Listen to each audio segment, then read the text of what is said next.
The Killing Sea, Chapter 5. Ruslan rushed out of the house, his unbuttoned yellow shirt flapping, and abruptly halted on the front steps. Far down the lane, men, women, and children shrieked as they ran in front of a surge of blackish-brown water clogged with chunks of wood and plastic garbage. Several people gunned up the narrow track on motorbikes. A young man took a running jump onto the empty back of a scooter driven by a woman, sending both of them sprawling to the asphalt. But what had frozen Ruslan on the porch was what he saw beyond the point of Ujung Quran.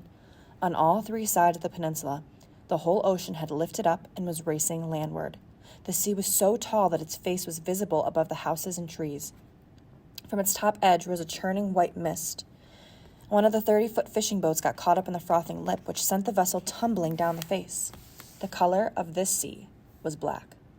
That broke his trance. Ruslan sprinted up the lane, dodging around slower runners. From behind him came a sound like 1,000 bulldozers at full throttle, ripping through buildings and grinding them up. He glanced over his shoulder.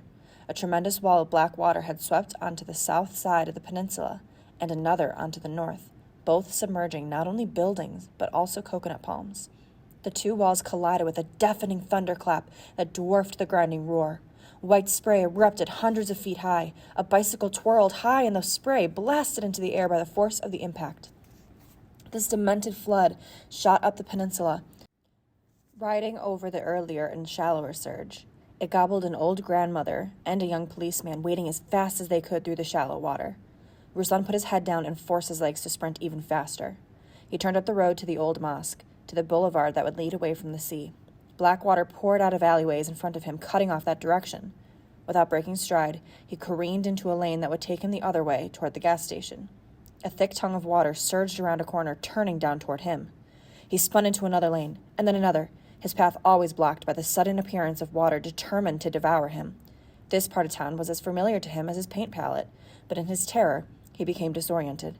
He burst from a lane onto the middle of the street of 2-story shop houses. The flood raced toward him from either end of the street. He ran into the first shop house on his right, pushing through the shopkeeper's family, who'd rushed downstairs to see what was going on. "Run up! Run up!" he shouted to them, and sprinted to the stairs to the family quarters on the second floor. The response he got was an angry shout from one of the teenage sons, which turned into a panicked screech as the water roared into the shop. Within seconds, the flood poured onto the second floor. The water was thick with sand and muck and gushed with extraordinary violence, smashing furniture into the walls. Ruslan struggled to the narrow flight of stairs that led up to the attic. The water followed him up the stairs and poured in through the attic's small barred windows. Ruslan dog-paddled to stay afloat.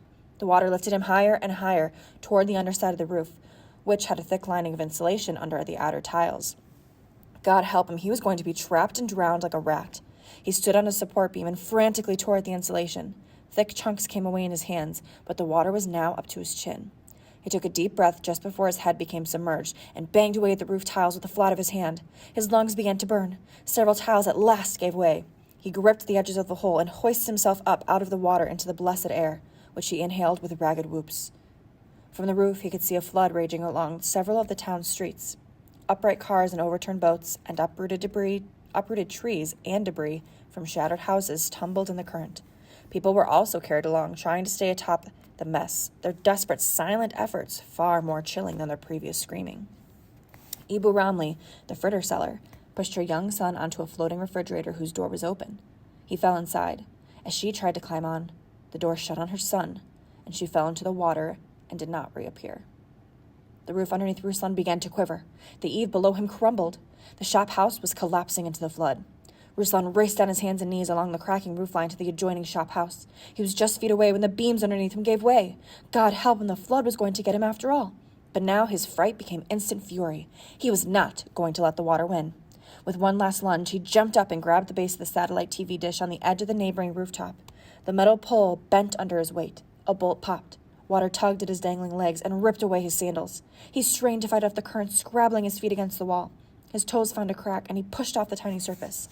That, and his grip on the bending pole, was enough for him to scoot over the edge of the roof.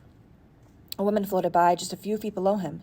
He recognized her as one of the fishmongers, clutching onto her market table. Her mouth gaped at Ruslan, her eyes blank with fright.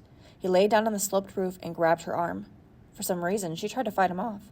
He shouted at the panicked woman and heaved her up out of the water, landing her like a fish onto the rooftop beside him.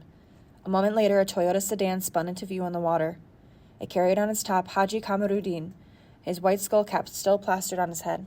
He noticed Ruslan and held out a beseeching hand, but he was too far away to reach. The sedan bumped into a submerged obstacle and halted, forming an eddying whirlpool. A log from a local lumber mill rolled onto the Haji's back, trapping him on top of the sedan as he and the car slowly sank. The Haji's terror-wide eyes still fixed on Ruslan, his hands still outstretched. In a moment, all Ruslan could see above the water was the Haji's raised hand, waving for help, and then that too went under.